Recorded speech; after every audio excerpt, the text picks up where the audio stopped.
Well, I'm out here in the sort of propagation area of the nursery, also known as my driveway. And so I just wanted to talk about something because there's some funny stuff going on here with the walnuts. This area over here, this is all black walnuts, Juglans nigra. And that's kind of funny right there. That one's still got the husk or the shell on it as it's starting to emerge. But yeah, this is a black walnut right here. Over here, this strip coming right through here, this is Juglans cinerea. This is white walnut or butternut. This is an endangered species that I found that's being sort of taken out by a fungal pathogen.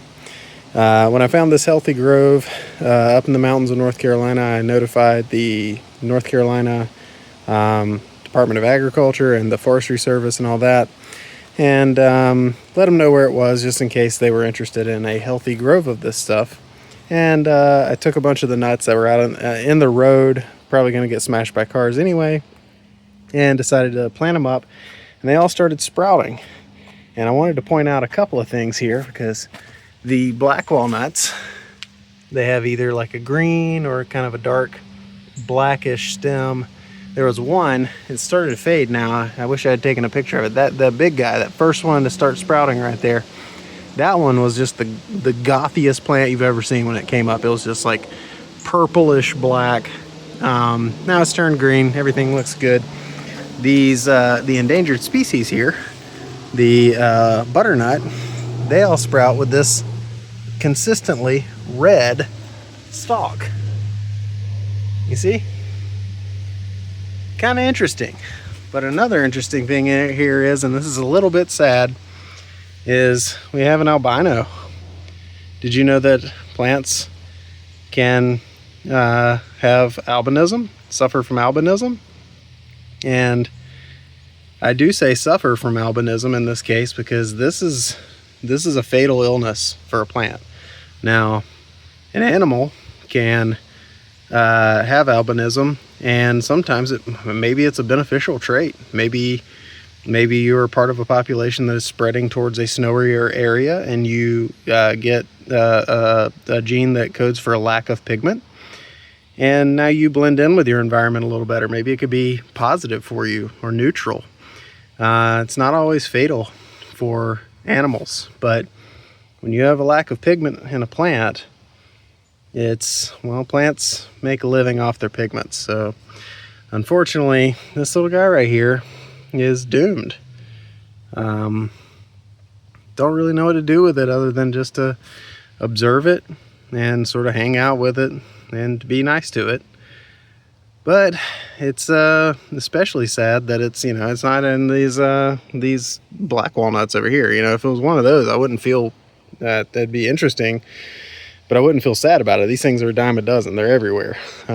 This is an endangered species, and yeah, it's just sad to see one of them with a fatal illness. The others seem healthy, well, except for this one. I got to keep an eye on this one here. Something's quite wrong with this guy as well. We got multiple shoots coming up. We got leaves not fully forming. Don't know what the deal is. Could be that because of the illness, these are suffering from some sort of like low gene flow incest kind of genetic bottleneck. Maybe we have some bad traits coming out.